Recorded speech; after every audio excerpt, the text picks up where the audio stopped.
Hoje. Então, bem-vindo, gente. Essa aqui vai ser a nossa segunda aula da nossa série de introdução às áreas de tecnologia. E hoje a gente vai estar falando sobre ciência da computação. Então, a gente vai estar primeiro passando introduções, vai estar eu, Vinícius e o Mihailo apresentando essa aula. A gente vai falar um pouco sobre quem a gente é, com quem a gente trabalha.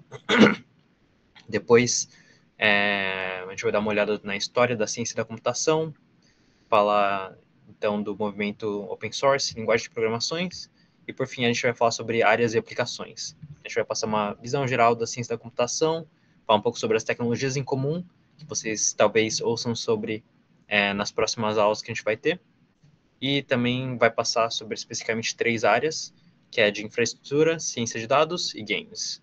A gente vai falar um pouco sobre o que envolve trabalhar nessas áreas e como é que é trabalhar nessas 3 áreas. Então, para começar, o meu nome é Rodrigo, eu sou um professor aqui do Núcleo de Tecnologia do MTST já há 1 ano e meio, talvez, ou um pouco mais, e eu sou doutorando em informática na Universidade de Illinois. Eu trabalho mais como assistente de professor, a gente tem um departamento de design e estudos de games, é nesse departamento que eu trabalho como assistente de professor, e também trabalho fazendo algumas pesquisas, só que é mais na parte acadêmica. Então, eu tenho um pouco de experiência com ciência de dados e essa parte mais acadêmica. Então, Vinícius e Mihailo, vocês querem se apresentar? Pode ser o Mihailo, que aí depois o Vinícius já emenda com a parte da história. Show. Bom, boa noite, pessoal. Meu nome é Mihailo, eu sou aqui da região da Grande São Paulo. Eu sou desenvolvedor, principalmente focado em sistemas web, e vim desenvolvendo a minha carreira em torno disso até então, por volta de 10 anos que eu estou atuando, principalmente focado para tecnologias web. E é isso aí. Show. Show, pessoal. Meu nome é Vinícius, eu sou mineiro, sou de Juiz de Fora, Minas Gerais. Toda a minha formação foi em engenharia de software, né, minha graduação, meu mestrado. E hoje eu trabalho como engenheiro de infraestrutura de software. Vocês vão entender um pouquinho mais o que significa isso mais para frente, a hora que a gente explicar aí as nossas áreas de atuação. Mas além disso, eu sou músico também, gosto bastante de tocar, toco guitarra. E, bom, participo bastante e ativamente de desenvolvimento de software em várias partes. Então, vai ser bem legal ter esse papo com vocês, né? E uma honra abrir, né, essa aula de hoje, sendo já que eu estou estreando aqui na MTST como instrutor, como professor. Então, vai ser bem legal. Obrigado aí pelo espaço. Vamos lá. Então, vamos falar um pouquinho da história da computação. Não sei se vocês gostam de história, né? Eu sei que a parada é mais tecnológica aqui, mas eu adoro a história, né, da computação, assim, sempre gostei bastante. E a gente, para falar de história, geralmente tem que escolher um ponto de partida, né? A gente tem que escolher arbitrariamente um ponto na história.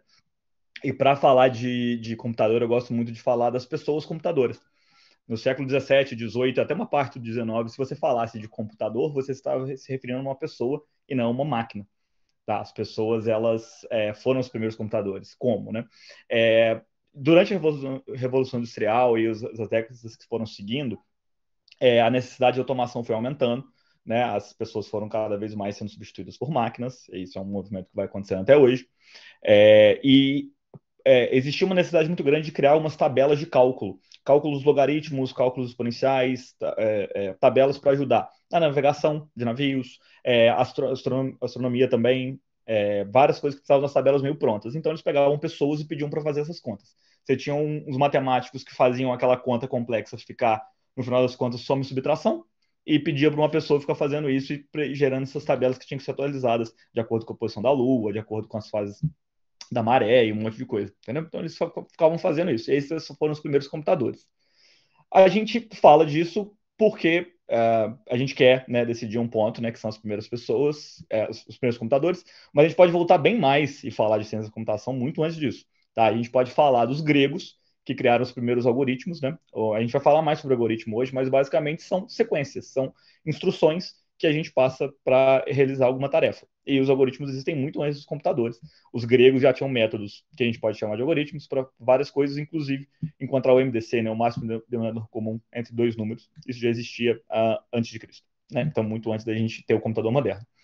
Mesma coisa para as máquinas já eram super complexas antes da gente falar de ciência da computação.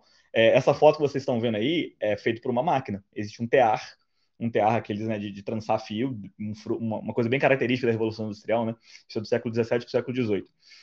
Nesse caso desse quadro aí, que é um tear que ele é programado através de um cartão perfurado que explica o padrão que vai ser feito. Qualquer um que não sabe costurar pode fazer alguma coisa, e dava para construir padrões super complexos, igual esse aí que a gente está vendo. Isso é feito no tear, isso é feito no tecido. Então vocês imaginam a complexidade da máquina para poder executar isso, muito antes do computador. Mesma coisa programação também, as máquinas já eram programáveis antes disso. Então, o que a gente vai escolher como início, né? E as coisas realmente começaram a acelerar muito com um cara que chama Charles Babbage. Esse cara aí. Esse cara aí lá no final do século XVII, né? Do século XVIII. Ele descobriu que era muito chato fazer essas tabelas de cálculo. Era muito chato ficar fazendo conta de somar por horas e horas a fio. Ele teve essa percepção, né? Óbvio. E falou, dá para fazer uma máquina que faz isso. Eu vou criar uma máquina que ela é programável. Já existiam máquinas programáveis antes, já existiam calculadoras antes, mas não existiam calculadoras programáveis antes. Então ele criou uma máquina, um conceito de uma máquina, que ia ser uma calculadora para substituir esse trabalho das pessoas que foram fazendo essas contas mais simples de soma e subtração. Então ele veio com essa ideia, ele conseguiu um financiamento do governo da Inglaterra, na época, para poder fazer isso. Chegou a construir uns protótipos, mostrou a viabilidade da máquina.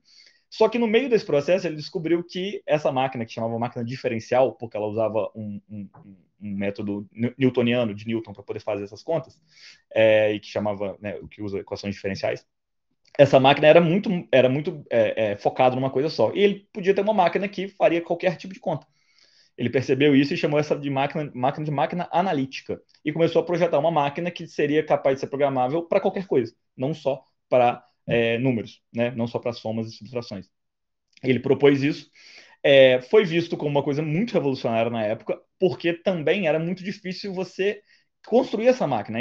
A ideia funcionava, existe essa máquina hoje, feita mais de 100 anos depois da morte do Babbage, mas que não é uma máquina que dava para fazer na época, porque as peças, a mecânica toda era muito difícil de fazer. Então ele ficou com essa ideia, ninguém estava acreditando nele, porque nem a primeira máquina ele tinha entregado, então ele simplesmente nunca conseguiu executar essa máquina completa, tá? Isso que vocês estão vendo aí é um protótipo, é um pedaço disso que ele usou para poder provar o conceito.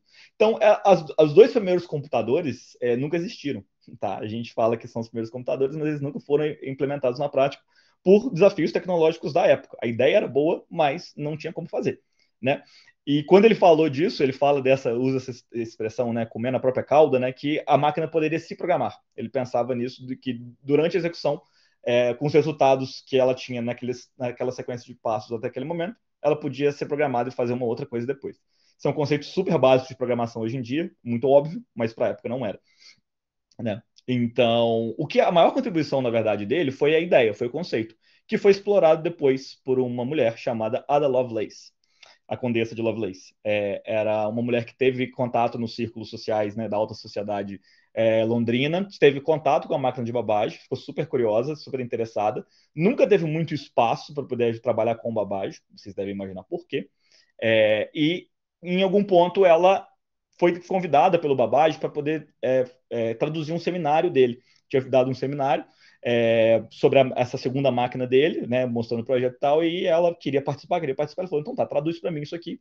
E nessas notas de tradução, a gente encontra o que a gente chama de primeiro programa de computador, porque, na verdade, um artigo tinha 25 páginas e ela escreveu mais de 40 de apêndices. Esse apêndice, todos os apêndices ela escreveu sob um pseudônimo, né? Na verdade, com o nome dela, mas só as iniciais, para não ser descoberta enquanto mulher. E mesmo assim foi descoberta, e mesmo assim o trabalho dela foi desacreditado por mais de um século, antes de começar a ser recuperado como o primeiro programa. E se a gente for para o próximo slide, a gente consegue ver a nota tradutor, e ela, dentro disso, fala de coisas assim, que são super fundamentais para a programação hoje. Ela fala de loop, ela fala de entrada de dados, e o que é algoritmo, o que é dado, como duas coisas separadas, hoje em dia, para a gente, isso é óbvio. Então, ela lançou várias bases da programação, e o primeiro algoritmo, isso aí que vocês estão vendo, é a sequência de passos para calcular uma fórmula matemática, né, dos números de Bernoulli, ela consegue mostrar qual que seria esse programa e faz várias discussões sobre o potencial da máquina, ela faz várias discussões sobre como fazer da forma mais eficiente, várias notas de melhoria para as próximas versões da máquina. Então ela faz uma contribuição muito grande, que ficaria esquecida por muito tempo, e que só foi basicamente uma nota de tradução, nunca foi um artigo. Vocês conseguem imaginar por que nunca foi um artigo? Algum palpite?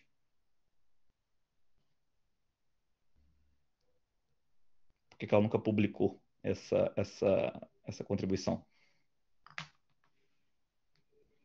Exatamente, exatamente. Uma mulher não poderia nunca publicar e ser levada a sério numa revista dessas na época.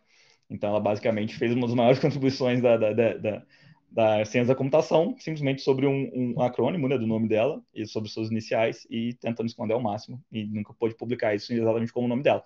Ficou muitos anos esquecida antes de ser considerada, né, a primeira programadora, que é o que a gente conhece hoje. Existem linguagens de programação em homenagem a ela, e muito mais reconhecimento do que se teve na época, né, mais de um século depois. Beleza. E aí, as máquinas continuaram ficando cada vez mais complexas. Aí, o conceito de máquinas mais complexas não tinha nunca parou, né? A gente estava falando das máquinas que vinham lá do século XVII, ficando cada vez mais complexas, e o capitalismo norte-americano, a expansão americana, faz com que a necessidade dessa complexidade seja cada vez maior. Então, isso vai forçando máquinas cada vez mais difíceis. Então, por exemplo, máquinas já calculavam rotas de mísseis, cálculo automático, né, navegação, começava a ter navio com computador, né, com essas máquinas, e isso foi buscando cada vez mais automação, e as máquinas, né, que estão por trás de todas essas teorias de administração, do Taylorismo, do Fordismo, isso tudo foi sendo feito através do que a gente poderia também chamar de computador, com um problema: eram computadores muito específicos, eles faziam coisas que eles tinham sido construídos fisicamente, o hardware deles, a parte que você encosta do computador, tinha sido feita para um propósito específico, tá? Mas isso não impediu as pessoas deixarem essas máquinas cada vez mais complexas. Pode passar. Isso. Aí, algumas máquinas que foram muito importantes. Essa máquina na esquerda aí é a primeira calculadora prática que a gente teve já quase na virada do século. Por que prática? Porque máquina de fazer conta, a gente já tinha várias, só que elas eram do tamanho de uma sala e era muito mais fácil fazer a conta na mão do que fazer nessa máquina aí, naquelas máquinas que tinham. Então essa foi a primeira máquina que o pessoal falou: beleza, isso é mais rápido do que alguém fazendo a conta na mão, né? Vale a pena trocar. Mesma coisa para a máquina de escrever. Várias máquinas de escrever já existiam. Tem um protótipo muito legal de um brasileiro, de um padre nordestino brasileiro, que faz uma máquina de escrever que usava um esquema de tipo, botar a conta no chão, de escrever tipo, no chão com umas hastes e tal. Isso já existia, só que não era prático. Então essas foram as primeiras máquinas que começaram a entrar como um produto mesmo, começaram a funcionar como produto.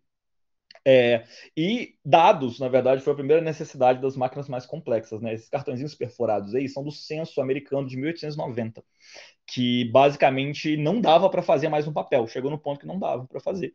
E qual que vai ser a solução, né? Eles descobriram essa ideia de fazer usando cartões perfurados para poder guardar os dados e criaram um computador que lia esse cartão perfurado e mostrava os dados do que estava ali dentro. Em vez de você fazer isso tudo no papel, você tinha uma forma mais fácil de agregar, de usar esses dados. E o cara que fez essa máquina, ele chama Olerite. O sobrenome dele, Olerite. É por isso que nossa tabelinha que a gente recebe lá do pagamento, não sei se é o termo de velho, mas talvez você já tenha escutado já, Olerite, para aquele papelzinho que você ganha depois tipo o recibo do salário, sabe? Chamou Olerite por causa desse cara. E esse cara depois fundou uma empresa chamada IBM. Não sei se vocês conhecem, todo mundo, mas era, até a chegada da Google, do Facebook, dessas empresas, a maior empresa de tecnologia de computação, foi a maior durante esse século passado todo. Né? E essas são as máquinas que eles foram criando. Todas essas máquinas com esse propósito específico. A máquina é feita para uma coisa só, né? E aí, durante esse processo, estavam os matemáticos discutindo algumas coisas bem interessantes, inclusive isso. Deixa eu só voltar na questão do Olerite, porque era usado, né?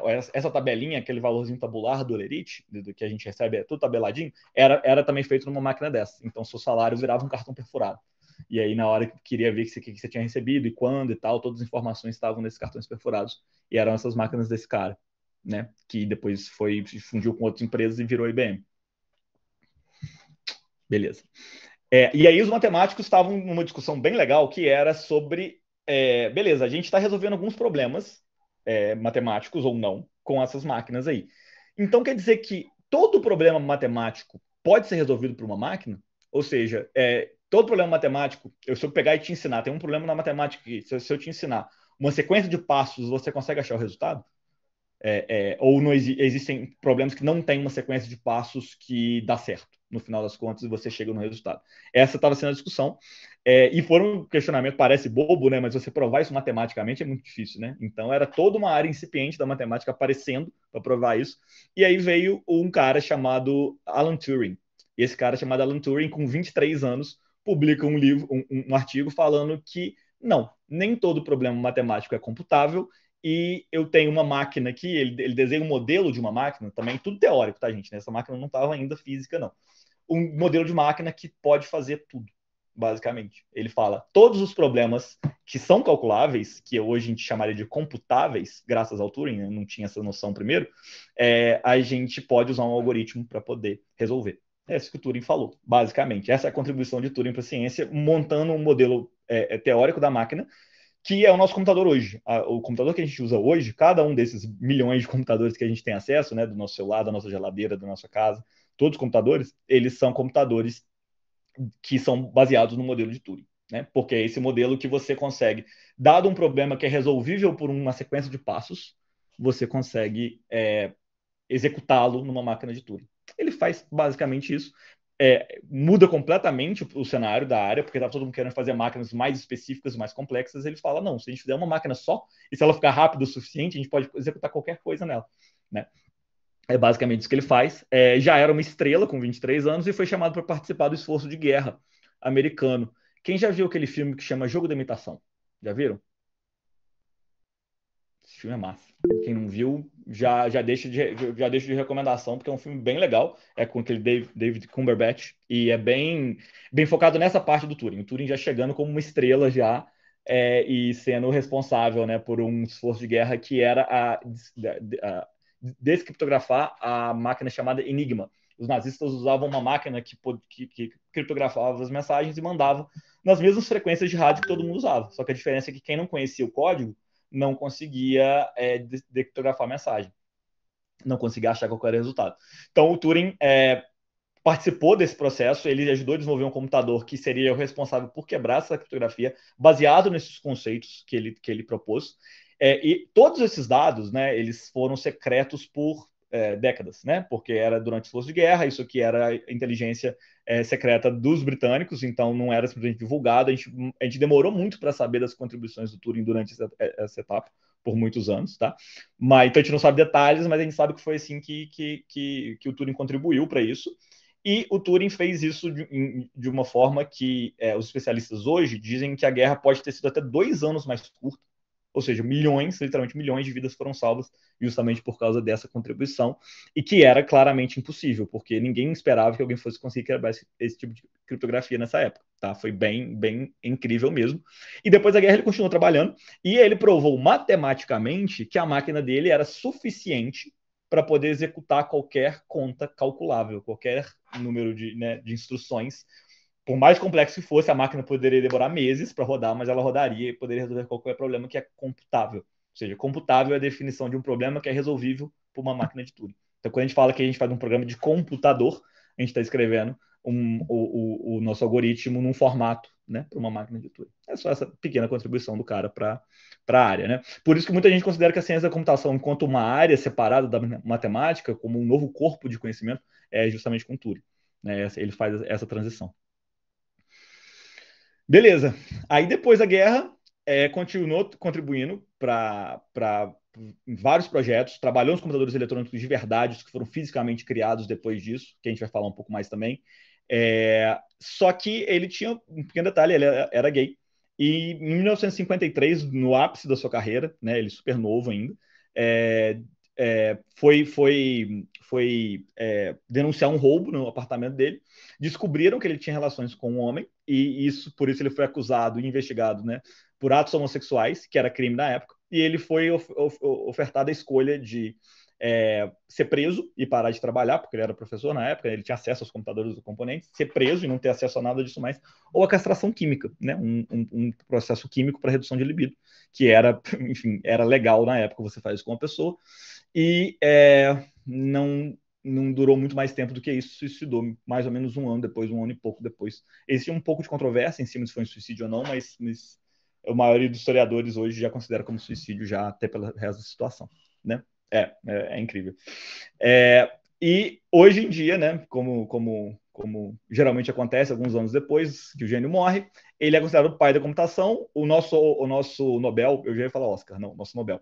O nosso Nobel, a gente não tem um Nobel na ciência da computação, a gente tem na matemática, na física, na química, na economia. O nosso chama Prêmio Turing. É um prêmio que existe já há algumas décadas, eu acho, que é com o nome dele, que é um dos principais honrarias aí da área da computação, e ele foi perdoado em 2016, ele e todos os homens que foram condenados por isso nessa época, uma lei chamada Lei Turing, e ele é hoje a nota de 50 libras na Inglaterra. Então ele virou já uma personalidade mais querida 70 anos depois. Beleza. Então, durante esse processo, o computador eletrônico foi sendo desenvolvido. A ideia do Turing fazia sentido e a galera começou a usar essas ideias para poder criar essas máquinas, né? E eles começaram a usar. Até então, os computadores eram ou mecânicos ou eletromecânicos. Então, era peça mexendo para fazer conta, engrenagem mexendo mesmo, enquanto alguns usavam eletricidade e outros nem tanto, né? Acabou que a gente teve essa invenção que chamava o transistor, que eu vou falar um pouquinho mais, que foi inventado em 47. Então, o Turing ainda estava trabalhando em várias dessas teorias e não foi muito usado no momento. Ele demorou alguns anos para ser utilizado e fizeram um computador em 55 que chama Tradic, que em vez de usar componentes eletromecânicos, eles começaram a usar as válvulas. Então, são os primeiros computadores eletrônicos, né? Eles usam a eletrônica para poder fazer essas operações. Na esquerda, vocês estão vendo uma válvula. Esse pedação aí parece uma lâmpada, esquenta igual uma lâmpada, tá? Isso fica vermelho igual fogo mesmo. E você, do outro lado, tem o que a gente chama de transistor. Que são os primeiros transistores, inclusive, esses aí, são os grandões ainda.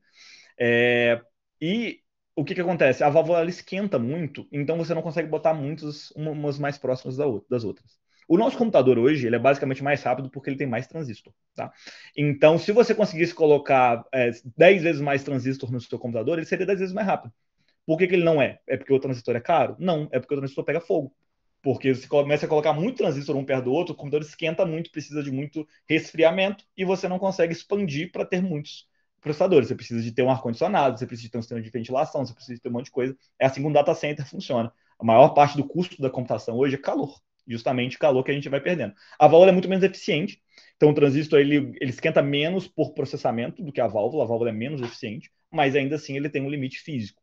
Por isso que se fala muito do supercondutor, né? Se a gente tivesse um supercondutor, a gente conseguiria fazer um transistor que é muito mais eficiente. Ele estaria muito mais, ou até, né, talvez um dia na eficiência 1, né? 100% da energia é processamento e nada esquenta, então você pode colocar quanto você quiser, um do lado do outro. É isso que a gente espera. E toda a criação a partir daí, toda a história da computação que vem depois de Turing do computador eletrônico é sobre a quantidade de transistor que você consegue colocar no processador, basicamente. O computador foi ficando mais rápido. Hoje nós temos aqui, né, nesse gráfico de 2020, né, a gente tem 50 bilhões, né? Bilhões de transistores no mesmo processador, sendo que a gente começou com 800, né? Vocês veem que a escala aí é logarítmica. E essa é uma conhecida lei, chama Moore's Law, é a lei de Moore, que é um cara que foi diretor da Intel, do processador, sabe? E ele falou que o número de transistores ia dobrar a cada 2 anos, se eu não me engano. A cada 2 anos o número de transistores ia dobrar. E isso levou à revolução que a gente tem hoje. A gente armazena a quantidade de dado que a gente tem, a gente processa a quantidade de coisa que a gente processa, a gente tem acesso à quantidade de computadores que a gente tem hoje por causa do transistor, que foi ficando cada vez menor. Hoje um processador tem bilhões dele, e cada vez mais eficientes, e a gente conseguiu ter cada vez mais processadores esquentando cada vez menos, mais próximos uns dos outros. E é daí que a gente tem a computação moderna, né? E aí que começa toda a rampa do acesso a esses computadores através de formas cada vez mais abstratas, mais fáceis, mais acessíveis, tanto de custo quanto de complexidade, que acho que o Rodrigo vai puxar agora.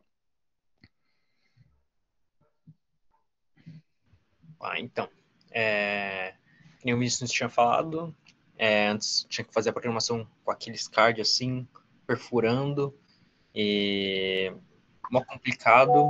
Conforme os computadores foram evoluindo, as técnicas de se poder se comunicar com o computador também foram evoluindo, e a gente tem a invenção das linguagens de programações. Então, para poder se comunicar com o computador ele não fala português, então não tem como a gente só falar para o computador. Nos cursos online, a gente usa também um exemplo de algoritmo. Por exemplo, se eu peço aqui para o Vinícius me fazer um café, qual seria o algoritmo de fazer café? A gente não pode só falar em português para o computador, faz um café aí para mim, que o computador não sabe o que é o café, não sabe o que é as palavras me faz. A gente tem que botar as instruções, explicar o que é cada coisa, então a gente tem que falar para o computador, vai até a cozinha, pega o café, pega a colher, põe o café no copo e dá as instruções passo a passo. E isso aí que seria um algoritmo, essas instruções do que fazer. E conforme a gente vai criando as linguagens de programação, a gente pode abstrair cada vez mais essas instruções. Então, por exemplo, ao invés de falar, pega a colher com a mão direita, levanta a mão direita, põe a mão direita em cima do copo, vira a colher para o café cair no copo, a gente pode falar, pega a colher, pega o café e põe o café no copo. Ao invés de dar passo por passo, a gente pode abstrair cada vez mais o que a gente quer que o computador faça. Então, a gente tem linguagens de programações que servem para coisas diferentes e que têm diferentes degraus de contato com as máquinas. Então, umas palavras, um termo que vocês podem ouvir mais pra frente, ou alguém aqui já ouviu o termo linguagem de alto ou baixo nível na parte de computação? Exatamente. Então, Eric, tu já ouviu falar? Tu já sabe o que é mais ou menos? Ou só ouviu o termo?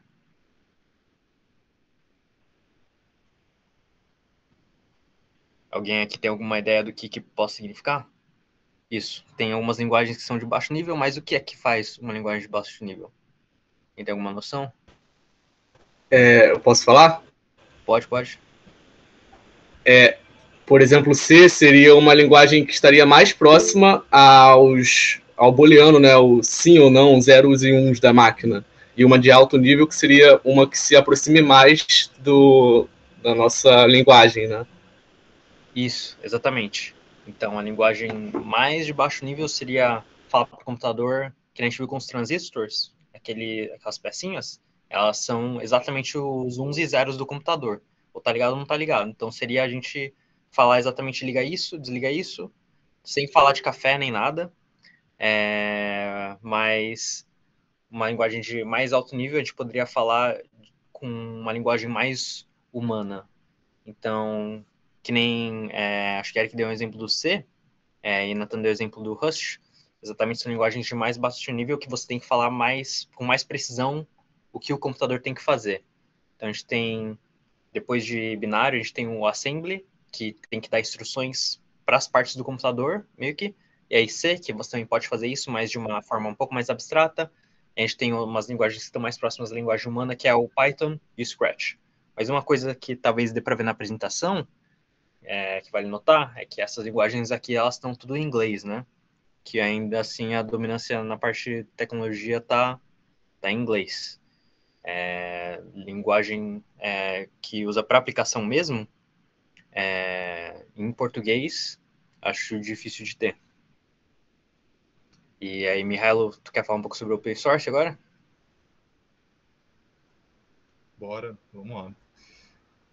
Pode soltar a próxima parte aí, por favor. Agora eu vou falar de um assunto um pouco polêmico, né? Envolve um pouco de política junto com a tecnologia, né? E essa evolução que aconteceu, né? Então, para a gente fazer um exercício, né? Ainda pegando um pouco o gancho do que foi falado na parte de história, né?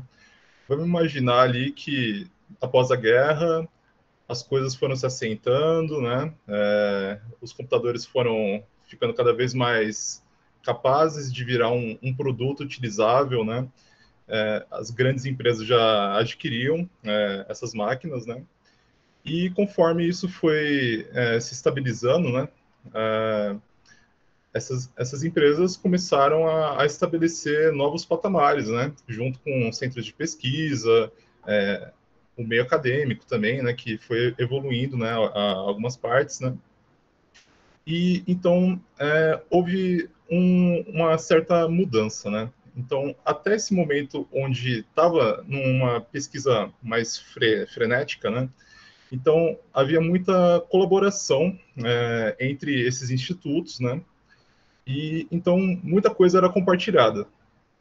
Mas aí, conforme isso foi tomando uma cara mais de produto, né, as empresas começaram a fechar esse conhecimento, né, dentro delas. Então, vamos fazer um exercício aqui, né?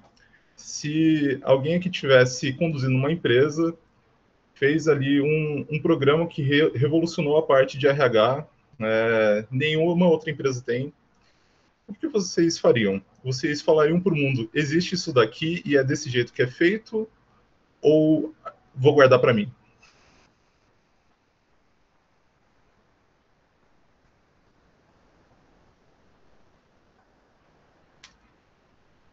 Bom, é algo bem claro, né, que na história, mesmo mais recente, a gente vê que a resposta é sempre guardar, né? As empresas querem ter essa vantagem no mercado, né?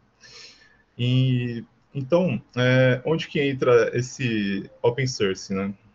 Então, conforme a evolução dessas máquinas, das linguagens, então houve um movimento, né, onde isso já não era mais cabível, né? Assim, tipo, quem era do meio não queria mais que isso acontecesse, né? Esse aprisionamento do conhecimento. Então, primeiramente, né, surgiu esse movimento do software livre, né? Aqui representado pela Free Software Foundation, né? Ela veio surgir bem depois, mas a ideia é de que tudo que fosse criado a partir desse movimento, né, se mantivesse, né, livre para todas as pessoas poderem contribuir, utilizar, não tiver que se justificar para uma empresa específica poder realmente colaborar com todo mundo. Se algo não está dando mais certo, vai lá, pega aquele código, vai modificando e devolve para o povo ali e fala assim, ó, é isso aqui, tá legal assim agora, vamos continuar a partir daqui. Mas por que isso é importante, né? Esse movimento que teve? É que quando você joga mais pessoas nessa equação, você pode ter mais oportunidades de colaboração, as pessoas vão revisar aquilo que foi feito, né, justificar, melhorar. Isso garante uma maior transparência naquilo que está sendo produzido, aumenta a confiabilidade, porque não vai ficar preso aos interesses de uma única instituição. Alguém que queira colocar algo malicioso ali naquele código vai ser visto, né, por todas as pessoas. É possível reduzir o custo de produção, porque existe muita contribuição de diversas fontes, né? E, novamente, né, volta aquele princípio, né, de contribuição e compartilhamento, né? Esse movimento, né, ele não ficou muito bem, né, ao longo desses anos, né? Houve muita polêmica em torno disso, né? Porque simplesmente não é abrir esse código para as pessoas, mas sim manter esse código sob o poder das pessoas que estão construindo, né?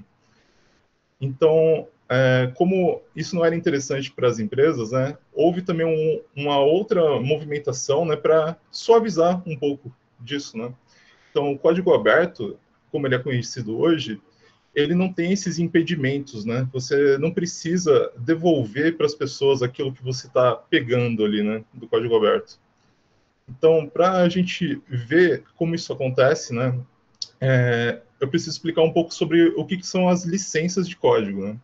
Então, entra numa parte que envolve até mesmo o campo jurídico, né? Hoje em dia é bem complexo lidar com essa parte de licenças, né? Porque o que acontece? Existem 3 tipos de licença na sua maior parte, né? A primeira é o código de domínio público. Isso acontece quando uma empresa abre mão daquele código, está ali disponível, ou então ele já foi criado, pensado para ser assim, né, para todas as pessoas utilizarem como quiserem. Tem algumas licenças que são mais permissivas, que é o que hoje a gente conhece muito mais como open source mesmo, que elas não impedem que você pegue um código aberto e utilize isso para fins particulares, para fins de você criar um produto novo, incorporar isso num software proprietário, né? E existem as licenças copyleft, que são essas mais restritas mesmo, né? E o que elas forçam, né? Todo código que é criado nesse conceito de copyleft, ele força que o código criado a partir dele, modificado, ou coisas que estão evoluídas a partir dele, né, também, pegando um conceito que foi criado ali, né, eles devem ser mantidos também nessa mesma licença. Então, como exemplos, né, dessas duas últimas licenças, né, a gente tem a do MIT como uma de código aberto, onde você somente justifica de onde você está retirando e utiliza como quiser.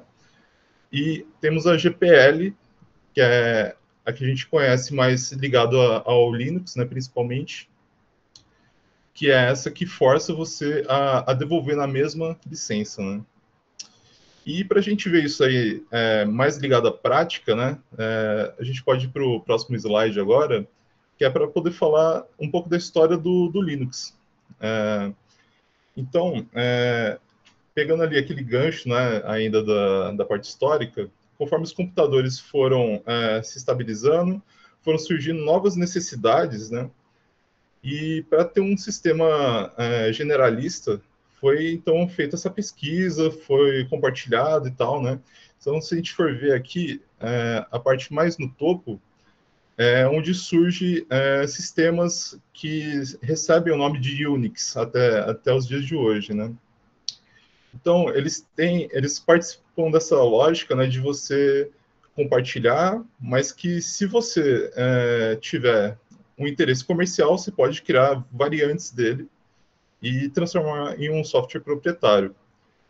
Como pode ver que toda essa parte que está em vermelho, né, são de empresas que são relevantes até mesmo os dias de hoje, né, como o caso da IBM, a Sun, que foi uma das criadoras do Java, a HP.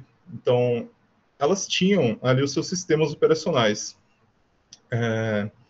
Em contrapartida, né, com o surgimento no movimento do software livre, pegou-se, né, esses conceitos que já estavam estabelecidos no mercado, criados pelo pelo Unix, e surgiu o projeto Minix, que é esse aqui do cantinho esquerdo, né? E a partir dele, né, foi se criando alguns grupos de ferramentas e que foram consolidadas no que hoje a gente conhece como kernel Linux, que é o que é utilizado em boa parte dos sistemas, até mesmo o Windows incorpora alguma coisa nos dias de hoje, né? Então, essa contribuição desses conceitos, né, e expansão do Linux vem justamente com essa ideia de contrapor os sistemas fechados, né? Então, acho que aqui dá para ver como que há essa pluralidade, né, essa criação de diversos ramos, justamente por questões mais filosóficas e éticas, né? Porque cada um desses projetos vai até um certo ponto nesse ramo para garantir mais ou menos liberdade ao acesso de informação e capacidade de contribuição das pessoas, né? E acho que aqui é um panorama geral, né? Mas esse é um assunto que daria para a gente estender muito mais, mas ainda assim, se vocês quiserem fazer alguma pergunta, a gente tem um espacinho aí, e senão a gente vai dar uma continuidade agora nos próximos assuntos.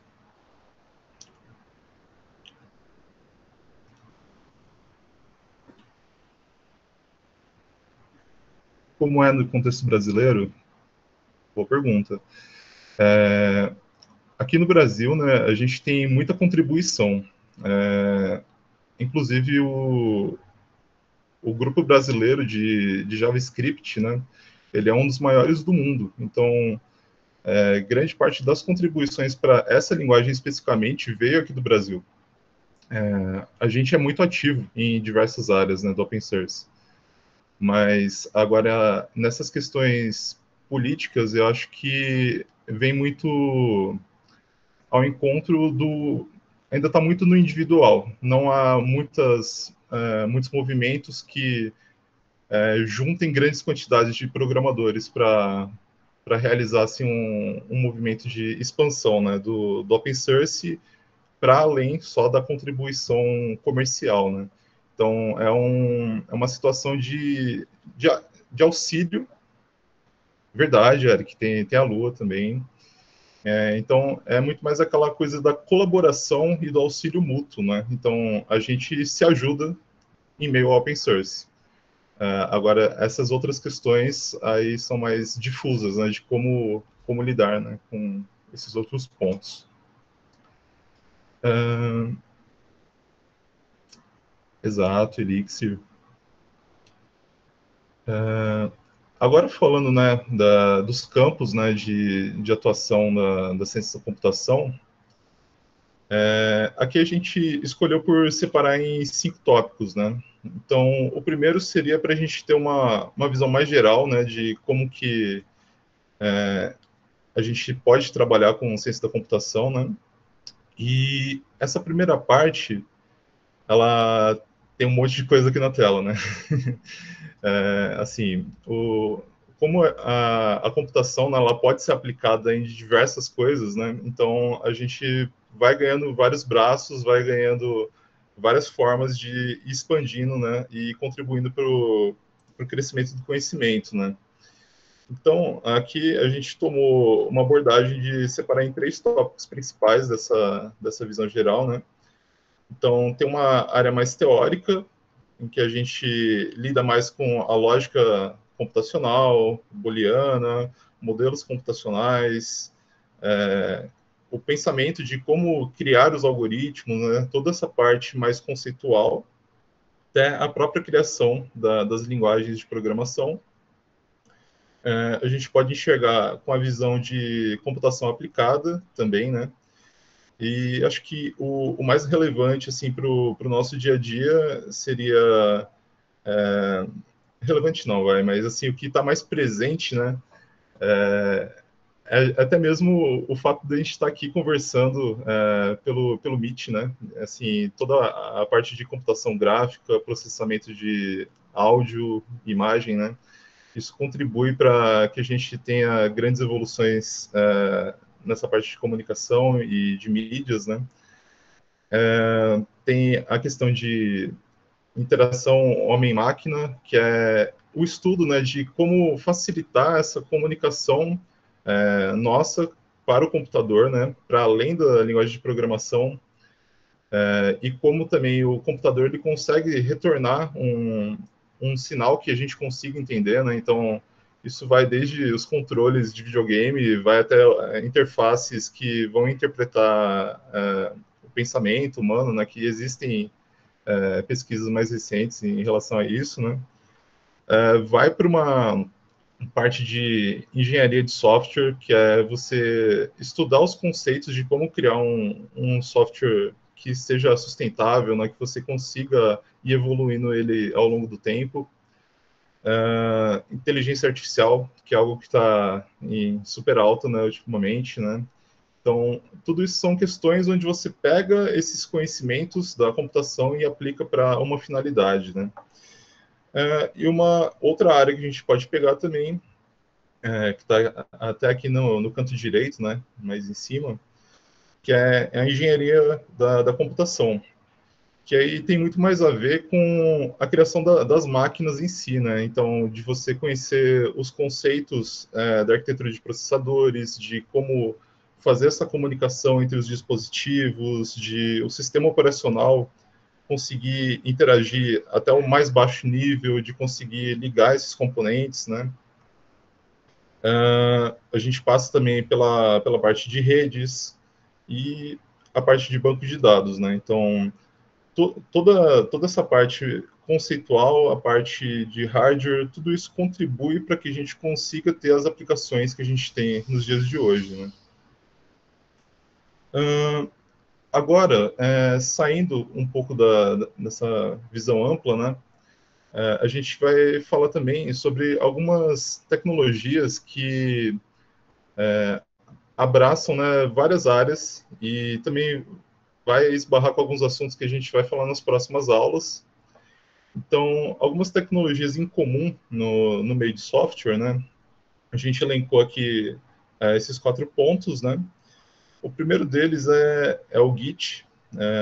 Alguém aí já trabalhou com Git, ou alguma forma nesse sentido? Legal. Então, o Git, ele é uma ferramenta que auxilia a gente a manter a versão de código, né? Então, aqui nessa imagenzinha mesmo, né, a gente consegue ver que, ao fazer uma alteração no código, ele vai lá, salva aquilo no disco, você faz uma nova alteração, ele cria uma nova versão daquele código, está ali salvo também, e conforme isso vai evoluindo, você tem a chance de voltar atrás, em caso de não ter dado certo, você consegue ter uma observação da evolução do seu software através desse tipo de sistema, né? E quando isso vai para a internet, né, como é o caso dos 2 exemplos do GitHub e do GitLab, isso facilita com que a gente consiga contribuir remotamente, né, com várias pessoas e ter uma organização muito boa, né. Aí o próximo caso se trata mais assim de algumas técnicas, né, que estão no nosso meio, né, que vem de um lado mais de gerenciamento de projetos, né? Então, a ideia do Kanban é a gente ter uma forma fácil de enxergar quais são as etapas do nosso projeto, o que precisa ser feito, e comunicar isso para todas as pessoas que estão envolvidas nesse projeto, né? Do que eu estou fazendo, do que eu vou fazer depois, do que está acontecendo, né? Se eu estou tendo algum problema, se eu preciso voltar atrás, se eu já posso contribuir com uma outra tarefa, né? Então, vem mais para esse lado da gestão de projetos, né? E aí a gente tem alguns exemplos, que é o caso do Jira e do Trello, né? O próximo passo ali é falando mais uma tecnologia que vem muito mais dependente da internet, né? Então, a internet ela está inteiramente baseada, né, em alguns protocolos. O mais conhecido deles que chega até a gente, né, no dia a dia, está até mesmo ali na nossa barra de endereços, né, o HTTP.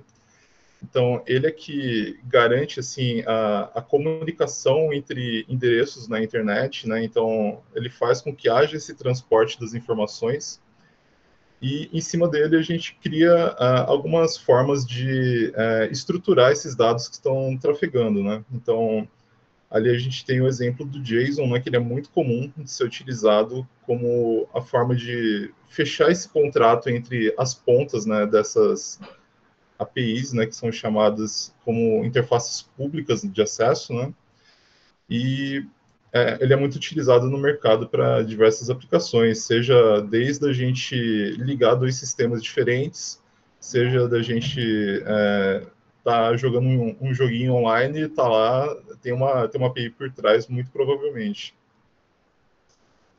E aí vem a outra questão, que é das bibliotecas, né? Então, quando a gente produz software, né, a gente não começa as coisas do zero, né? Então, a gente já tem muito acúmulo de conhecimento, não tem por que a gente não aproveitar isso de alguma forma, né? Então, justamente por a gente ter essa possibilidade, né, de trabalhar colaborativamente, né? Então, existem muitas pessoas que criam suas próprias bibliotecas, né? Criam soluções para problemas específicos e para linguagens diferentes também. Então, você pode fazer uso disso no seu dia a dia, importando, né, esses trechos de código ao seu projeto, né? Também isso se beneficia de certas estruturas que as linguagens possuem, né? De você poder quebrar o seu código em partes maiores, né? Como os pacotes e módulos, né? Então, os conceitos de programação também contribuem para que a gente possa ter isso, né? E agora a gente vai passar para o Vinícius, né, para a gente falar sobre infraestrutura agora. Boa. Legal. Então, falar um pouquinho da área, né? Como eu falei, eu sou engenheiro de infraestrutura, esse seria o nome. E para entender o que é infraestrutura de software, a gente pode imaginar o que é uma infraestrutura de uma cidade, por exemplo, ou de um bairro, né? Para a cidade funcionar, você precisa de saneamento, você precisa de transporte, você precisa de rua, você precisa de ponte, você precisa de prédio, você precisa de uma infraestrutura para as coisas acontecerem. E com software não é muito diferente disso. O trabalho, né, em infraestrutura é criar justamente essa base, essa fundamentação necessária para as aplicações funcionarem. Então, existem vários tipos de aplicação. Tem aplicação que está no seu celular, tem aplicação que está no seu desktop, está no seu navegador. E o trabalho de engenharia é justamente colocar isso tudo para funcionar, tudo ficar acessível e conectável entre eles, né? Então, é um trabalho que envolve essa fundamentação, né? Essa estrutura, essa base para executar as coisas. E as nossas preocupações são várias, né, quando a gente olha para software. Então, a gente está preocupado em escalabilidade. Escalabilidade, no caso, esse software vai ser capaz de executar, de funcionar para uma, para duas, para 100, para 1 milhão de pessoas, né, ao mesmo tempo. Então, quando você está lá tem a Black Friday, a infraestrutura do Submarino ou da Amazon, eles precisam de aguentar um número muito maior de usuários, e isso geralmente é uma competência muito grande da galera de infraestrutura, né? É muito importante a galera de infraestrutura estar envolvida nesse tipo de coisa. Observabilidade, que é um nome bonito para monitoramento. Então, a aplicação está funcionando, está rápido, está devagar, tem usuário tendo problema, tem gente que não está conseguindo acessar, tem gente que está acessando e está recebendo um erro. O que está acontecendo, né? Basicamente, a observabilidade é isso. É uma preocupação também clássica da galera de infraestrutura. Segurança, apesar de ser uma área por si só, a segurança, na maior parte das empresas, na maior parte do tempo, são responsabilidades que acabam caindo também no colo da galera de infraestrutura. Então, especialmente hoje em dia, que está tudo conectado, e então a preocupação com segurança, a preocupação com acesso aos dados, a preocupação com acesso ao código-fonte, ao acesso às funcionalidades, pagamento e tal, é cada vez mais complicado também, né? Você manter isso. Então, é um problema também de infraestrutura, assim, muito comum. Confiabilidade, que seria a aplicação, por exemplo, tem backup, se der um problema, ela volta a funcionar depois. Se a pessoa salvou uma compra aqui, essa compra vai ficar ali para sempre, eu não vou perder ela, eu tenho algum risco de perder aquela compra. Então, também coisas da galera de infraestrutura. E muito da automação. A automação porque hoje em dia a gente cria software de uma maneira diferente do que a gente criava há 20, a 40 e a 50 anos atrás, né? O software, ele, como está presente em vários produtos, em várias coisas do nosso dia a dia, ele tem que também ser flexível, tem que ser ágil, tem que ser rápido na evolução. Então as empresas precisam de estar sempre trocando o software que está ali. Novas versões são lançadas o tempo todo. Se você pega uma plataforma igual a Amazon, por exemplo, você tem dezenas de novas versões no único dia. Tá? Dezenas de versões de novos componentes subindo todos os dias. Então, isso precisa de uma atenção muito grande desse tipo de profissional para poder continuar assim, para essa esteira de entrega, para essa que a gente chama de pipeline em inglês, essa esteira está sempre bem configurada, sempre rápida e sempre sendo capaz de entregar o software que está sendo modificado. Né? Esse é um requisito que as empresas sempre estão pedindo para a gente. Então, basicamente, competência da galera de infraestrutura. Tá. Pode passar? Boa. E a gente é uma profissão que mudou muito, junto com essa mudança de software que eu falei, né, que enfim molda toda a indústria de software que a gente tem hoje. A infraestrutura também mudou muito, tá? Então a infraestrutura, ela antigamente era você tinha esse servidor na sua empresa, cada servidor fazia uma coisa só, então você tinha um computador que rodava o sistema tal, outro computador que rodava o sistema tal. Era tudo muito um para um, muito muito claro e muito transparente, né, na hora de utilizar aquele recurso. Você tinha tanto de memória porque o seu computador tinha tanto de memória. E a gente começou a perceber que se você criasse o mesmo recurso, ou seja, a mesma memória física, mas ela pudesse ser usada por diferentes programas, por diferentes componentes, diferentes plataformas, diferentes produtos, isso era uma ótima ideia, porque você mantinha o mesmo hardware, você tinha lá a mesma quantidade de memória e ela era compartilhada. Então, se uma aplicação de noite usa muito, de dia não usa muito, você pode ter uma outra que é o contrário, e você vai ter o mesmo recurso, não precisa comprar mais computador. Né? Começou assim os primeiros passos da computação, da infraestrutura desse século, começaram muito com essa virtualização. E aí as empresas começaram a oferecer um serviço de, cara, é um saco rodar esse servidor aí na sua empresa, porque você tem que pensar em ar-condicionado, você tem que pensar em energia, você tem que pensar em segurança física, você tem que pensar em trocar peça quando ela para de funcionar, você tem que pensar em um monte de coisa. Você tem que comprar a peça, ela tem que chegar, você tem que instalar alguém que instala a peça. Então eles começaram a oferecer um serviço de que a gente chama de colocation, que é a localização do servidor alugada. Então você pega o seu servidor, o seu hardware e bota lá na empresa, lá no data center daquela empresa específica. E isso também foi uma moda, durou bastante tempo. Eu comecei a trabalhar com computação ainda nessa época, em que você ainda ligava para a empresa e falava, eu quero um servidor de tantos gigas de memória, tantos processadores, e como é que eu faço? Né? A Amazon estava começando a passar isso. E a gente tem uma mudança grande nisso, que é os provedores de nuvem, né? A famosa computação em cloud, né? Cloud computing, que a gente fala o tempo todo, que é basicamente um servidor em algum lugar, tá? A nuvem, essa coisa misteriosa e mística, ela é basicamente um servidor de alguém rodando em algum lugar que você, em vez de comprar o servidor, você aluga o tempo de processamento. Você aluga aquele recurso por um determinado tempo. Tá? É basicamente isso a nuvem. E hoje a gente tem grandes três provedores, a GCP, que é da Google, a AWS, que é da Amazon, e a Azure, que é da Microsoft. Tá? Então essas três, não é coincidência que as três grandes techs aí estão nessa área, tá, de servidor. Hoje a Amazon ganha em margem muito mais dinheiro, não em valores totais, mas em margem muito mais dinheiro com a nuvem, com a AWS, do que vendendo coisa no site. Tá? E grande parte da infraestrutura global roda dentro desses três aí. Quando vocês veem uma notícia lá, tal site e outro tal site caiu também. Provavelmente é um problema numa dessas três. Quando você vê sites que teoricamente são independentes caindo ao mesmo tempo numa mesma região, tipo no Brasil, geralmente é porque deu problema nos servidores de uma dessas empresas. Tá? Então, não é sempre, tá? Claro, tem outros problemas para dar, a internet tem bastante problema para dar, mas esses são problemas que acontecem com determinada frequência e geralmente vem daí. Então eles entraram no jogo. Hoje em dia são os grandes negócios dessas empresas. Sempre quando tem um investidor lá americano enchendo de dinheiro algum projeto, botando capital especulativo na Uber ou na Netflix ou em qualquer outra empresa dessas, uma parte desse dinheiro cai dentro dessas nuvens, cai dentro dessas empresas, porque elas estão basicamente rodando na infraestrutura da internet, ou grande parte da infraestrutura da internet.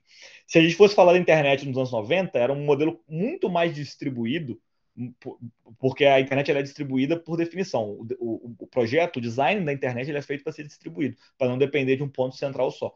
Hoje em dia a internet é muito menos distribuída em termos de infraestrutura do que era na sua concepção e nos primeiros anos, tá? Por causa dessas empresas. Então elas mudam completamente esse panorama e chega numa escala tão grande, ou seja, são tantos computadores rodando em tantos lugares da Amazon, da Google, da GCP, que não vale a pena você ter na sua empresa. Não vale a pena você comprar esse hardware. Por causa de escalabilidade, uma flexibilidade, ou seja, eu tenho 10 usuários com 8 GB de memória, agora eu tenho 1.000, tive que comprar mais memória, agora eu tenho 32 GB de memória. E agora eu voltei até 10. O que eu faço com a memória que eu comprei? Como é que eu faço para ser flexível, para ser elástico, igual a Amazon para mim é um clicar de botão. Quero mais memória, clica, paga mais. Desclica, paga menos. E a gente da minha área vai estar sempre fazendo isso cada vez mais automatizado e mais fácil. Então, é um modelo de negócio que ganha de você, hoje em dia, comprar o hardware, ter na sua empresa. Então, é mais saudável para a maioria das startups, no início, pelo menos. Existem modelos que mostram você tendo muita necessidade, né, precisando de muita infraestrutura no futuro, vale a pena você ter na sua empresa. Mas, para grande parte das empresas começando, não tem outra opção. E a gente paga isso tudo em dólar, tá? A gente tem a Amazon no Brasil, tem GCP no Brasil, tem Azure no Brasil. Não sei se tem a Azure especificamente, mas a Google e a AWS tem servidores no Brasil. Só que a gente paga em dólar, o preço é tabelado pelo mundo todo. Então, quando uma empresa americana está rodando esse tipo de infraestrutura, para eles é de graça, é muito mais barato, porque eles estão ganhando em dólar e pagando em dólar. A gente paga 5 vezes mais caro nessa mesma infraestrutura. Então, é um modelo de negócio muito lucrativo para a Amazon, GCP e Google, tá? Muito lucrativo mesmo. Assim. Eles estão muito focados nisso.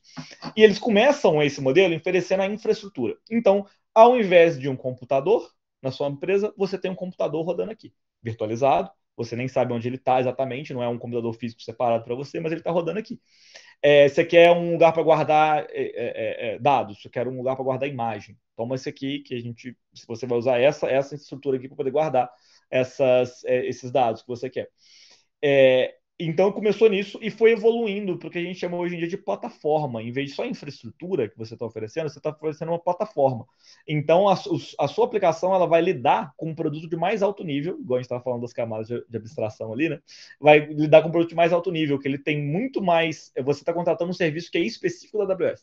Você não está mais só querendo guardar as informações usando lá um Linux e um servidor de armazenamento de dados. Não. Você está agora usando um padrão dessas empresas, que hoje em dia tem vários produtos que são padronizados, são commodity, por exemplo, armazenamento. Que aplicação no mundo não tem que armazenar coisa? Né? As três oferecem a mesma interface. É moleza você fazer um site que funciona com os três armazenamentos ao mesmo tempo, hoje em dia. Então, eles oferecem isso já num nível muito mais complexo.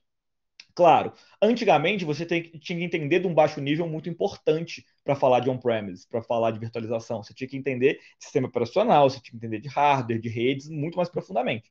E esse conhecimento ele foi mudando. Hoje em dia ele está muito mais focado na própria aplicação em si, ele está muito mais próximo da aplicação e você tem uma infinidade de serviços, uma infinidade de ofertas de serviços mesmo dentro dessas três, mas em outras também. Então, o trabalho da infraestrutura, hoje em dia, ele é muito mais entender essas peças todas e encaixar do que entender muito de uma peça só.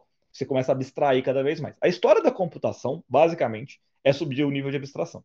A gente começa com as coisas muito menos abstratas e vai crescendo essa abstração aos poucos. Então, a gente entende lá da pecinha que mexe. Hoje em dia a gente tem que entender do serviço que a Google está passando para a gente. Então a gente vai subindo isso, nos deixa muito mais poderosos, a gente consegue fazer muito mais coisa, né? Se a gente não tem que se preocupar com a pecinha mexendo dentro do computador, a gente pode se preocupar com outras coisas, mas ao mesmo tempo a gente vai perdendo um pouco da abstração e da capacidade de usar isso em nuvens diferentes e tudo mais. Então tem isso. Como eu falei, as coisas estão cada vez mais próximas da aplicação. As coisas foram subindo camadas e mais camadas e mais camadas. Quando a gente começou a falar de infraestrutura, vocês devem ter tido a impressão que o engenheiro de infraestrutura ele é muito responsável por essas coisas. Mas hoje em dia a gente vai vendo que cada vez mais, se isso não tiver também na mão do desenvolvedor, se o desenvolvedor não tiver acesso a isso, vira uma estrutura burocrática horrível. Que existe um responsável por desenvolver e um responsável por entregar aquele software para o usuário. E ninguém é especificamente responsável pelo usuário estar feliz com o software. Porque um só entrega e o outro só desenvolve. Entendeu? Então a responsabilidade pelo produto final de software, ele é de ninguém especificamente. Ele é meio de todo mundo e isso faz com que seja meio que de ninguém. Então a gente já percebeu isso. O conceito hoje muito mais moderno é você diminuir essa separação, você abraçar que o software ele tem que entender cada vez mais a infraestrutura e vice-versa. E surge esse termo que é DevOps, que é Dev de Development, de desenvolvimento, e Ops de Operations, que seria infraestrutura em inglês. Infraestrutura é uma palavra meio difícil para eles. Então, eles usam muito Operations para poder falar isso. Então, a gente junta essas duas coisas e vira uma responsabilidade meio que só. Uma responsabilidade só, que é entregar software. E o software funcionando na mão de usuário. Então, a profissão de infraestrutura hoje é muito mais dar essas ferramentas, criar uma plataforma que abstrai os detalhes mais complexos, que toma as melhores decisões de custo, de confiabilidade, de segurança e escalabilidade, que a gente falou ali mais cedo, baseado no problema, mas que essa plataforma ela é operada, ela é utilizada de forma conjunta com os desenvolvedores. Então, o desenvolvedor ele é muito mais responsável por isso. A gente abstrai para não ficar muito complexo, porque ninguém tem que entender de tudo, mas que ele tenha poder sobre isso. E hoje é o trabalho da infraestrutura, né? O trabalho de infraestrutura é muito isso. É conectar esse usuário, esse software com o usuário final lá na ponta. Beleza. Então, quem trabalha na área hoje tem que saber. Primeiro, desses provedores que eu falei, né? Da computação em nuvem. Então, GCP, AWS e Azure são obrigatórios. A gente tem que saber dessas coisas, tem que entender de como isso funciona. A gente tem que estar de olho nesse serviço, a gente tem que entender a diferença entre os serviços. A maioria dos projetos trabalham com uma só das nuvens, tá? Mas pode precisar de mais, então isso tem que entender. Como eu falei, a gente tem que entender menos o baixo nível, mas a gente ainda tem que entender. Se alguém tem que entender no time, ainda é a galera de infraestrutura. Então, a parte de redes, parte de sistema operacional, entendeu? Quem vai seguir nessa área, eu sempre recomendo, desinstala o Windows, bota o Linux, muito melhor, vai funcionar muito melhor, você vai fazer muito mais coisa e vai aprender muito mais no seu dia a dia com o Linux. Você vai passar perrengue, não tô falando que vai ser fácil, não. Mas vale a pena, porque você aprende muito usando o Linux. Se quiserem, eu falo mais um pouquinho sobre distribuições de Linux depois. As ferramentas de automação, a gente falou do Git ali, né? Que vai entregando o software e tal, né? Então, as ferramentas de automação são bem importantes para a gente. Então, assim, a gente programa as ferramentas para que o software chegue em produção cada vez mais fácil, tem cada vez menos passos manuais. Então, menos uma pessoa fazendo e mais um computador fazendo para a gente só programando, deixando a vida do desenvolvedor cada vez mais interessante, né? Esse é sempre o objetivo e mais eficiente também, né? A própria programação, todas essas ferramentas, esses serviços, a interface é a programação. A gente programa o tempo todo. A gente não programa a aplicação final, mas a gente programa o tempo todo porque essas ferramentas que a gente usa são programáveis, todas elas. Tá? Então, tem que saber programar, não tem jeito. Python talvez seja a linguagem mais forte da galera de DevOps, talvez seguido por Go, eu diria. TypeScript, JavaScript também não deixa de ser importante. Parte de segurança, como eu falei, é uma coisa que cai no colo da galera de infraestrutura sempre. E é uma coisa que a gente tenta, claro, buscar um profissional especializado, mas a empresa às vezes é menor, ou às vezes não parece ser uma preocupação tão grande, nunca parece, parte de segurança. Então, acaba sendo também uma coisa que o DevOps, o engenheiro de infraestrutura, tem que mexer bastante. E negócios. Você tem que entender dos times, você tem que entender qual é a aplicação, o que ela faz, por quê. Você não tem que entender como ela faz, inclusive. Você pode abstrair isso, mas entender o que ela faz e quais são os requisitos que ela vai ter de escalabilidade. Eu vou preparar um servidor aqui que vai aguentar 10 milhões de usuários, mas não vai ter 10 milhões, vai ter 100. Só que são 100 que vão precisar de um backup que está rodando a cada meia hora, por exemplo. Então, você tem outro requisito de confiabilidade. Então, você tem que entender dessas coisas, como os times se relacionam, falar com muita gente. Isso faz parte, assim, também forte da área. Tem que ser para quem gosta de falar, igual eu. Beleza, próximo. Estou terminando já, tá, galera? Aí a gente tem uma área que hoje a gente tem muita procura, mas ao mesmo tempo é muito competitivo, tá? A área de infraestrutura. É muito engraçado porque você não vê ninguém novo na área. As empresas só querem contratar gente mais velha para poder fazer esse trabalho. Não se tem muita paciência, porque, como eu falei, é meio que o que sobra do trabalho de um software, que não é programar o software em si, é infraestrutura. Meio que vai cair tudo para infraestrutura.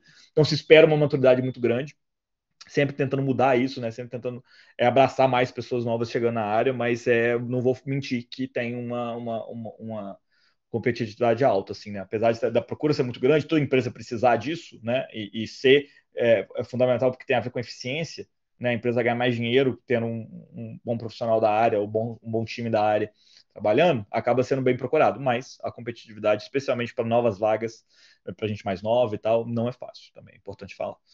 É muito dinâmico o trabalho, então você tem que estar falando com softwares, com times que trabalham com linguagens diferentes, bancos de dados diferentes, em formas de trabalho diferentes, um usa o Jira, outro usa o Trello, entendeu? Então isso é muito, muito comum de você ver esse tipo de coisa, você tem que chegar numa reunião e falar, beleza, deixa eu abstrair tudo que vocês estão falando da parte detalhada e só quero extrair a informação que eu preciso para fazer esse software funcionar. Porque ao mesmo tempo que você não quer que a pessoa entenda dos detalhes da infraestrutura, você também não tem que entender de todos os modelos de inteligência artificial que tem por aí. Não existe isso, né? Então você tem que também saber abstrair bastante e falar com muitos times, entender os problemas, por que não está conseguindo entregar tão fácil, quais são os problemas, ajudar muitas pessoas, fazer muito pair programming, né? Sentar com uma pessoa e fazer junto.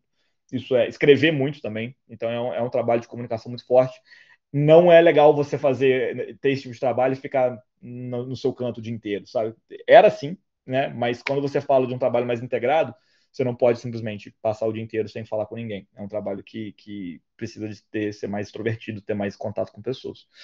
E é um trabalho que vai sempre existir o risco de você receber uma ligação 2 da manhã, na sexta-feira, sobre um problema que teve lá no software de produção.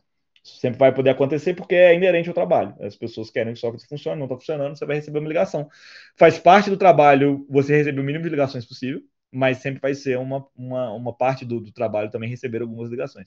É isso que eu falei, está escrito ali on-call, é porque é um sistema que a gente fala on-call, que é esse, você ficar sobre aviso. Acho que em português seria sobre aviso.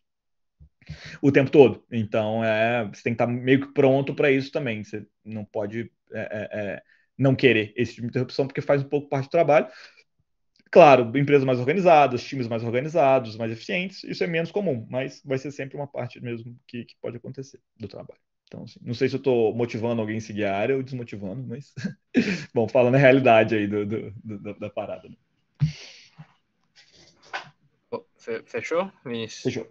Beleza. Pô, esse negócio de on-call, lembrando agora, eu tenho um primo que trabalha, e ele fala que tem que acordar às vezes 2 da manhã aí pra, tipo, ligação na empresa, ele tem que resolver os negócios. Acho doido demais. Antes da gente continuar, queria só dar uma pausa e perguntar se tem alguém que veio do Insta que não tá no grupo do Zap. Tem alguém aqui que veio do link que tá no post do Insta?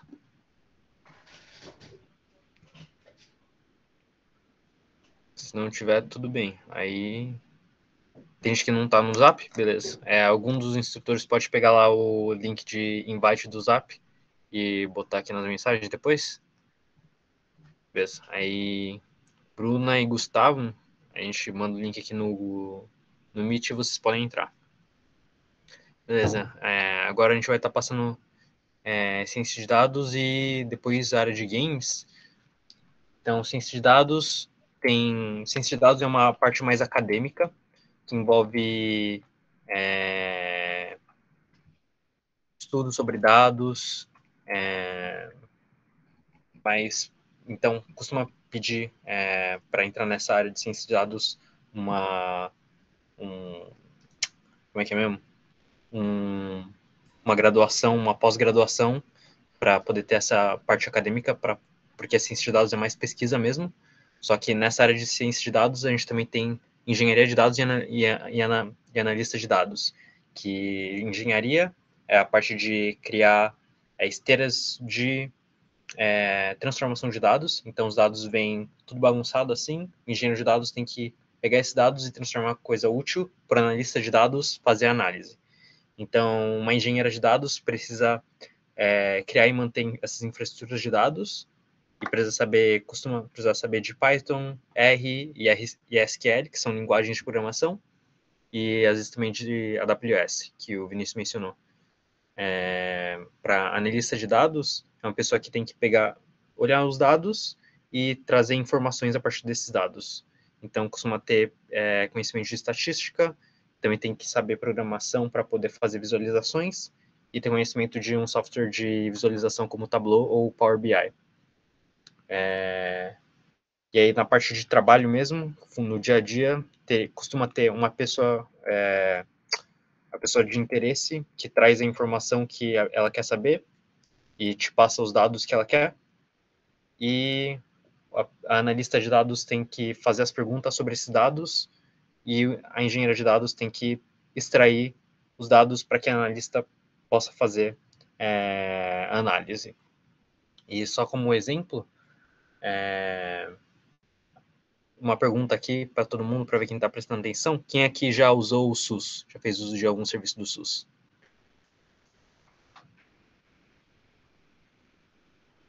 Só 2 pessoas fez uso, 3, beleza. E a pergunta, na verdade, é uma pegadinha, porque todo mundo aqui já fez uso do SUS, não tem como fugir, né? Principalmente com as vacinas, mas também tem serviço de saúde do SUS, além das vacinas. E para dar uma ideia de como que é as partes dos dados, deixa eu compartilhar aqui uma outra tela. O SUS ele tem esse programa de dados abertos e você pode ter acesso a, por exemplo, os dados da campanha de vacinação. Então, a gente tinha comentado sobre APIs. Aqui o SUS ele tem esse programa de dados abertos, então qualquer um pode ter acesso aos dados do SUS e tem os dados de vacinação. Na verdade, eu queria pegar e baixar uma parte do banco de dados para poder mostrar aqui como é que é, só que só os dados de São Paulo são... Só os dados de parte do estado de São Paulo já é uns 12 GB para baixar uma tabelinha, porque é muita gente, muita informação, né? Mas, por exemplo, uma API que a gente falou é para comunicar com algum computador externo. O SUS tem lá os dados da vacinação, eles têm um manual aqui que explica como é que faz para pegar esses dados. Então, na API, a gente tem que pedir para o computador o que a gente quer. Então, a gente não pode só falar, eu quero os dados da vacinação, tem que falar, eu quero os primeiros 1000 dados de vacinação do estado de São Paulo nesse município. Então, tem que ser mais específico com o tipo de dado que quer. Então, aqui o SUS tem umas instruções e o resultado vem em forma de JSON, que a gente tinha falado. Então, aqui vocês podem ver, vem tudo bagunçado. Bom, está estruturado, mas está numa estrutura que não é tão útil para fazer análise. Então, a gente tem aqui nacionalidade, o código da vacina, município, várias informações, essa pessoa aqui, razão social, acho que é o nome do lugar onde a pessoa tomou a vacina, essa Santa Casa de Araraquara. Mas esses dados aqui estão vendo assim, não é muito fácil de tirar informações, né? Porque está tudo bem bagunçado. Então, a engenheira de dados teria que pegar esses dados, deixar em um formato mais útil para análise, e aí a analista de dados poderia ver, por exemplo, por gênero, como é que são as vacinas em tal município, ou se tem alguma variação do tipo de vacina que as pessoas tomaram de município a município. Então, são esses tipos de perguntas que uma analista de dados estaria tentando fazer. Deixa eu voltar para os slides.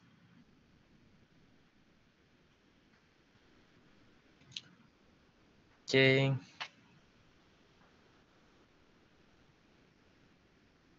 Então, uma analista de dados tem que estar sempre pensando qual a informação que pode tirar dos dados. A engenheira estaria pensando como que pode extrair os dados e manter uma esteira que, por exemplo, ao invés de toda vez que precisar de uma análise nova, ter que ir lá na API do SUS e fazer todo um código novo para poder extrair os dados novos, tem um jeito de já pegar as informações que a analista queira. Então, tá. E na parte de games, quem aqui joga videogame? Alguém aqui joga videogame? Ninguém joga nenhum joguinho? O Nicolas joga. Ah, beleza. Tem uma gente que joga. Então, parte de games também está na área de tecnologia, né?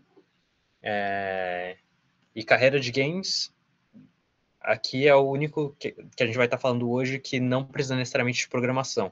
Você pode ser um artista ou roteirista, ou trabalhar com design, mas isso também depende do nível da indústria que você quer fazer.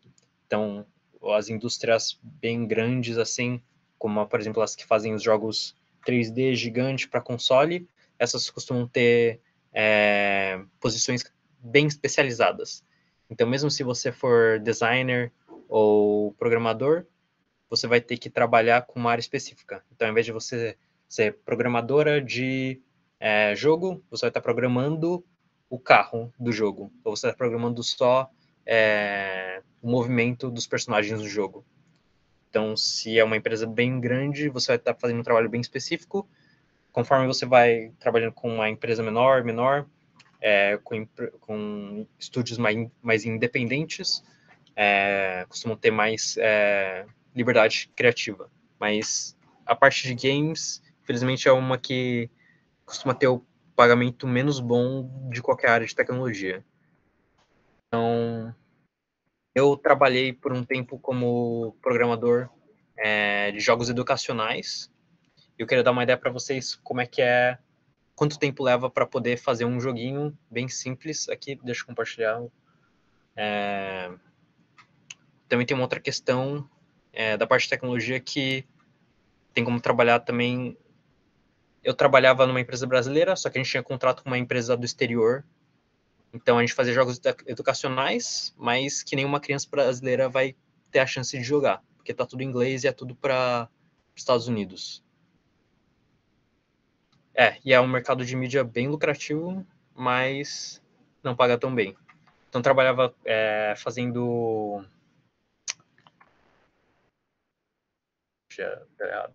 Enfim, deixa eu compartilhar de novo. Fazendo joguinhos educacionais de um pinguim chamado Didi. Deixa eu compartilhar aqui.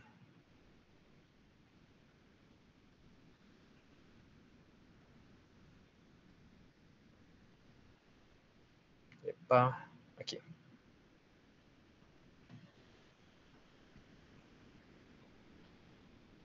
Ok, então, por exemplo, um joguinho bem simplesinho, educacional. A gente tem aqui, mostra o cubinho, e aí tem que falar qual a potência que é. Alguém aqui sabe a resposta? Qual a resposta que é?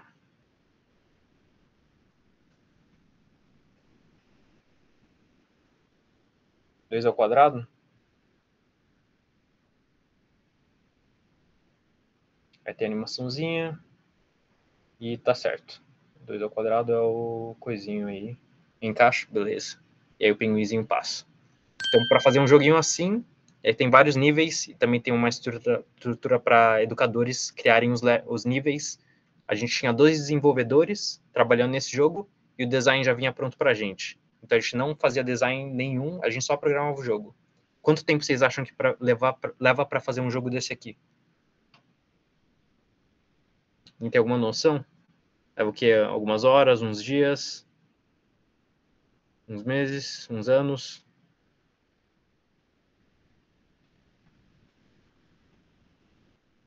Acho que leva um dia, não. leva uns 2 meses. 2 desenvolvedores trabalhando nisso aqui leva uns 2 meses. Só para ter uma ideia, porque vocês já devem ter ouvido falar, não sei se já ouviram falar, mas jogo grande assim, tipo aqueles Call of Duty da vida, ou GTA, esses jogos aí levam uns 3, 4 anos para fazer. E ainda com centenas de pessoas trabalhando no jogo. Jogo é uma coisa bem que leva tempo para fazer, mesmo, mas tem essa coisa de é uma coisa visual, né? Uma coisa de mídia. Então, por mais que pareça simples, mesmo simples, leva um tempo para fazer. Deixa eu voltar aqui.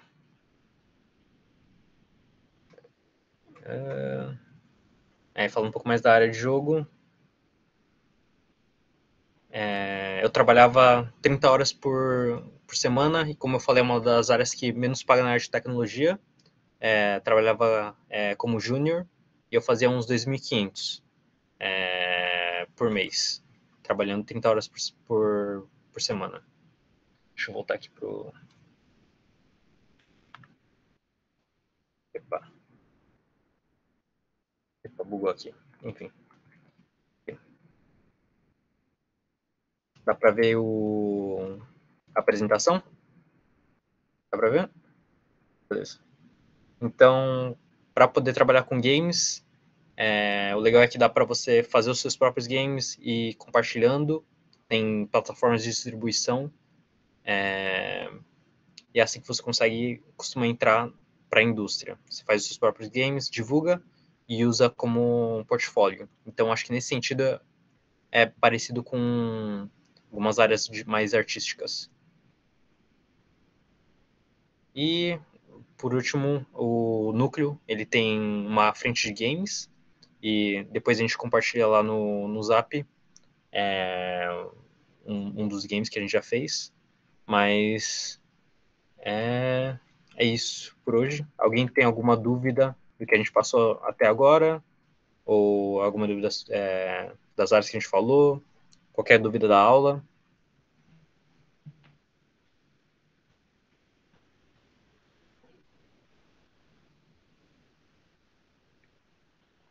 Não?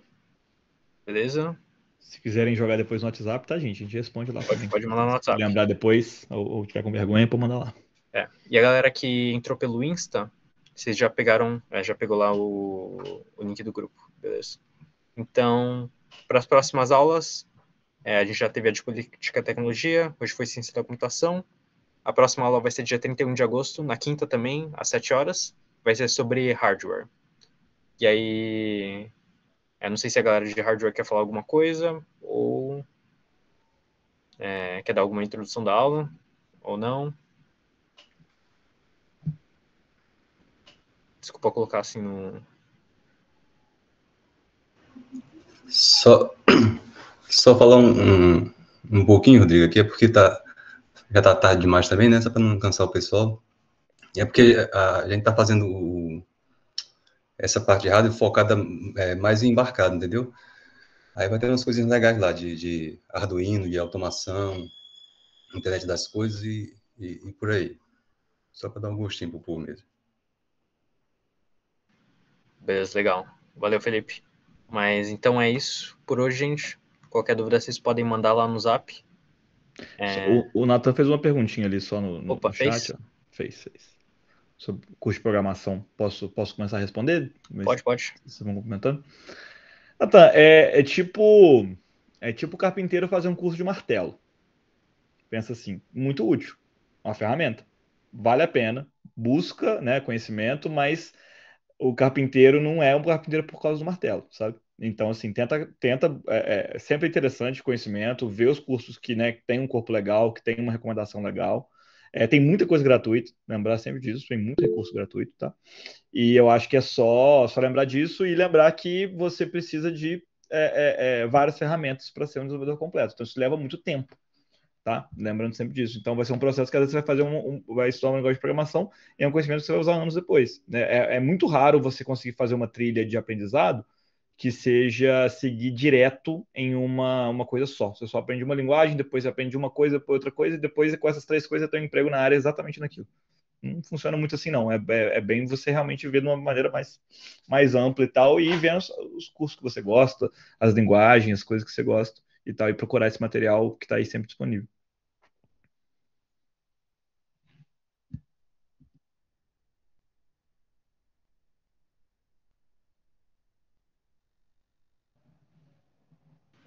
Diego, levantou a mão? Opa, beleza, boa noite. Boa Eu noite. tô fazendo o curso de análise e desenvolvimento de sistema. O que vocês acham desse curso? Faculdade? Tô fazendo um curso pela PUC, né? É 2 anos, e eles falam que é um tecnólogo, não sei. Uhum. Eu não conheço bem o curso em si. É bom saber mais do curso e tal. Né? Eu tive a famosa educação formal, né, em tecnologia e gostei. Para mim foi uma experiência importante. Mas depende do curso, depende muito do contexto de cada um, sabe? Eu acho que pelo conteúdo mesmo, não sei se tem tanta forma de falar assim, sabe? Pedro, tu fez isso? Você quer falar? Aí. Manda lá, Pedro. Espera aí, só um pouquinho que eu tinha saído ali do computador, mas estão me ouvindo aí? Uhum. Sim, sim. Eu fiz esse análise de sistemas, eu sei que é um curso mais curto, né? Ele é tipo 3 anos e o de computação é 4 ou 5, né? Não sei, galera da computação aí deve Uns 5, complementar. geralmente. Aí, enfim, eu acho que a sacada desses cursos é essa coisa de tentar alimentar o mercado de trabalho mais rápido, né? Tipo, tinha demanda aí para programador, galera de TI e tal, e aí as faculdades criaram essas paradas. Aí, assim, tipo, se eu pudesse, assim, ter feito a parada de computação mesmo, eu teria feito, mas não foi uma coisa que definiu, tipo, eu trabalhar na área, assim. Inclusive, muita gente, inclusive, que fez tecnologia, análise de sistemas comigo, inclusive eu também, eu comecei a trabalhar na área antes de terminar o curso, sabe? É muito comum, assim, por exemplo, tu tá ali com 2 anos, 2 anos e meio, a galera já meio que começar a procurar estágio, começar a procurar emprego, então, tipo, dá pra viver sem fazer, tipo, a parada formal mesmo ali, que nem o Vinícius falou, sabe? Mas, claro, né, na minha vida perfeita, ideal, eu queria conhecer as paradas mais básicas lá da computação, eu não conheço, assim, às vezes eu vou falar com a galera da computação, até fico meio, tipo, porra, a galera sabe aí compilador, umas paradas que eu não vi no curso que eu fiz, mas, tipo, para minha vida real mesmo, de trabalhar e conseguir produzir bem trabalhando, sei lá, a princípio deu para se virar com o tecnólogo aí, sabe?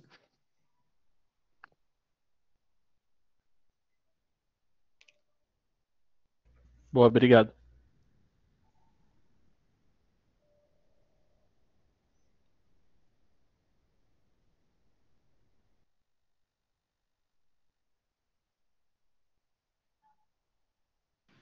Mais alguma dúvida, gente?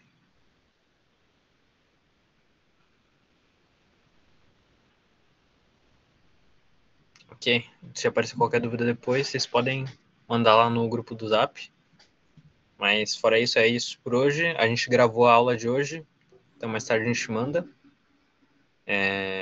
Mas fechou. Valeu, gente. Boa noite. Falou, gente, boa noite. Obrigado aí pela presença. Boa noite, obrigado.